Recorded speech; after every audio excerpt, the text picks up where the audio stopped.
मालिकेत आज आपण बघणार आहोत. दुष्यंत हॉस्पिटलमधून बाहेर आलेला असतो. तो कृष्णाच्याच विचारात असतो. तर इकडे आढळराव आता बाळजाबाईची चांगली जिरवतात. आढळराव बाळजाबाईचा गळा दाबतात आणि म्हणतात, ए बाळजा, नेमकं त्या खोलीत तू एकटे असताना कृष्णाला त्रास कसा काय सुरू झाला ग? बाळजाबाई म्हणते, म्या काय बी केलेलं नाही. आढळराव म्हणतात, म्या स्वतः माझ्या डोळ्यानं बघितलं की ग, कृष्णेच्या ऑक्सिजनच्या पाईपवर पाय ठेवून उभी होतीस नव तू, आणि दुष्यंत आला की पाईपवरनं पाय काढलास. बाळजाबाई म्हणते, म्या काय बी केलेलं नाही, उगा माझ्यावर आरोप करू नका, पुरावा काय आहे तुमच्याकडं? आढळराव म्हणतात, अगं तुझ्या विरोधात पुरावा सापडत नाही म्हणून तर तू शेपारलीस ग आजपर्यंत, पण आता म्या स्वतःच्या डोळ्यानं पाहिलंय, हा एकच पुरावा तुझ्या विरोधात आहे. आणि तुझा जीव घेण्यासाठी तेवढा एकच पुरावा पुरेसा आहे मला. इकडे डॉक्टर आता कृष्णाला शॉक देत असतात. तर दुष्यंत एकटाच गावात वेड्यासारखा फिरत असतो. दुष्यंत स्वतःशीच मनाला म्हणत असतो, कृष्णा, मी तुला काहीही होऊन देणार नाही. तू मला आयुष्यभरासाठी हवे आहेस. मी तुझ्यासाठी काहीही करेन, देवाला साकडं घालेन, मी अन्न पाण्याचा त्याग करेन. बाळजाबाई आढळरावांना म्हणते, माझ्या विरोधात तुमच्याकडं कणभर बी पुरावा नाही, पर तुमच्या विरोधात तुमच्या भूतकाळातले समदे पुरावे मी बाहेर काढेन. आढळराव म्हणतात, नाही काढच तू माझ्या विरोधातले पुरावे. अगं या एका धमकीच्या जीवावर मला तू टाचखाली दाबत आलीस आजपर्यंत. आढळराव म्हणतात, नाही काढच तू पुरावे बाहेर. अगं काय होईल जास्तीत जास्त, या गावातनं माझी पत उतरल, पण तू कुठं ठेवलीस माझी पत आजपर्यंत? आणि दुष्यंतच्या नजरेत बी मी पडन, पण अगं हे समजा तर आधीच झालंय. आढळराव म्हणतात, आता काय जरी झालं तरी मी शांत बसणार नाही, कारण आता प्रश्न माझ्या लेकीचा आहे, माझ्या कृष्णेचा. अगं तू माझ्या कृष्णेला मारायला निघाली होतीस नवं. एक ध्यानात ठेव, या हातानं म्या भूतकाळात लय पापं केलीत, तेव्हा दुष्यंता या हाताला रागात लागायची भीती मला वाटत नाही. आढळरावांना एवढ्या रागात बघून बाळजाबाई खूप घाबरलेली असते. आढळराव म्हणतात, माझ्या लेकीला जर आता काय करायला गेलीस तर या हाताने स्वतः जीव घेईन मी तुझा, निघितनं. बाळजाबाई ठसकत असते, कारण आढळरावांनी तिचा गळा जोरात दाबलेला असतो. बाळजाबाई आज पहिल्यांदाच आढळरावांना भिवून पळालेली दिसते.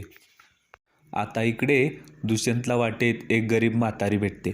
ती दुष्यंतला म्हणते, ए पोरा, काहीतरी खायला दे र, फार भूक लागली र, देव तुझं भलं करेल. दुष्यंत खिशातून पैसे काढतो आणि आजीला देतो आणि म्हणतो, सगळंच राहू दे आजी. दुष्यंत म्हणतो, आजी देवाला सांग, माझं नको ग, पण माझ्या बायकोचं भलं कर म्हणावं त्याला, कारण आज ती हॉस्पिटलमध्ये ॲडमिट आहे. ॲक्सिडेंट झाला आहे ग तिचा, मृत्यूच्या दारात उभी आहे. त्या आजी म्हणतात, पोरा तू लय संकटात आहेस बघ, दुःखाचा डोंगर कोसळलाय तुझ्यावर, तवा तुझ्याकडचं पैसं मला नको र, असं म्हणून ती दुष्यंतला पैसे परत देतात. त्या आजी दुष्यंतला म्हणतात, पोरा इथं जवळच महादेवाचं मंदिर आहे बघ, तू तिथं जा आणि देवाला साकडं घाल, म्हणाव माझ्या बायकोला वाचव, तो नक्कीच तुझी मदत करल बघ, तो कोणालाच रिता हात माघारी पाठवत नाही. दुष्यंत आजीच्या पाया पडतो आणि मंदिराकडे जातो. इकडे आता बाळजाबाई घरी येते. तिथे गावकरी जमलेले असतात. बाळजाबाई गाडीतून उतरल्या उतरल्या रडायचं नाटक करते. बाळजाबाई म्हणते, माझी सून लय गुणाची होती ग कृष्णे, कसं काय विपरीत झालं ग हे समद.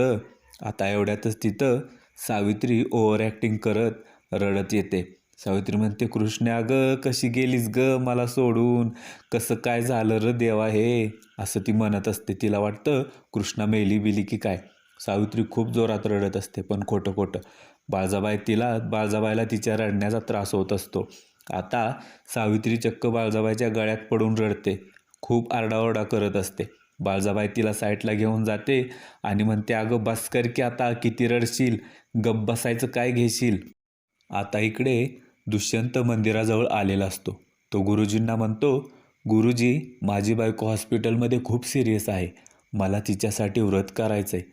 एवढ्यातच तिथे जयकांत येतो आणि तो दुष्यंतला म्हणतो, अरे भावा हे काय करायलाय तू, तुझं डोसकं बिस्कं फिरलंय की काय, अरे हे व्रत साधंसुद्धा नसतं या, लय कठीण असतं या, तुला नाही झेपणार ते. दुष्यंत म्हणतो, कृष्णासाठी मी कितीही खडतर व्रत करू शकतो. जयकांत म्हणतो, अरे पण त्यानं वहिनी साहेब परत येणार आहेत वय.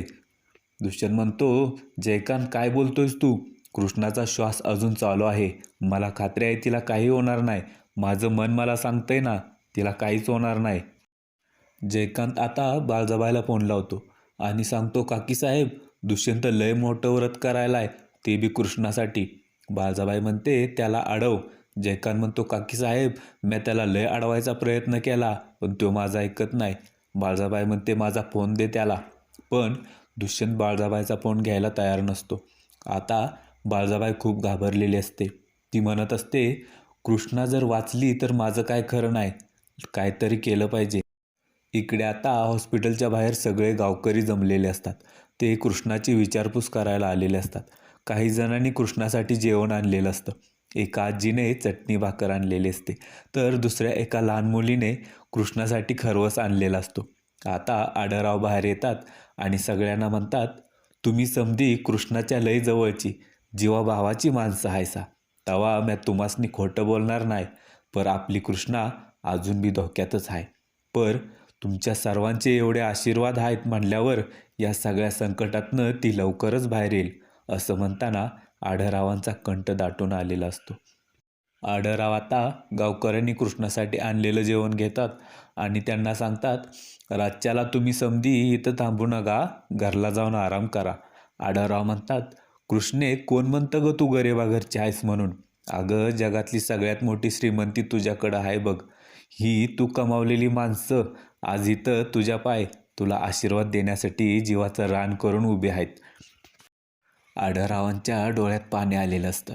आढळराव जेवण घेऊन आत जातात.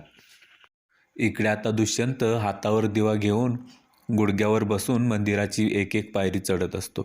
देवाचा चमत्कार म्हणावा की काय, पण जसजशी दुष्यंत पायरी चढत असतो तसं इकडं कृष्णा शुद्धीवर येत असते.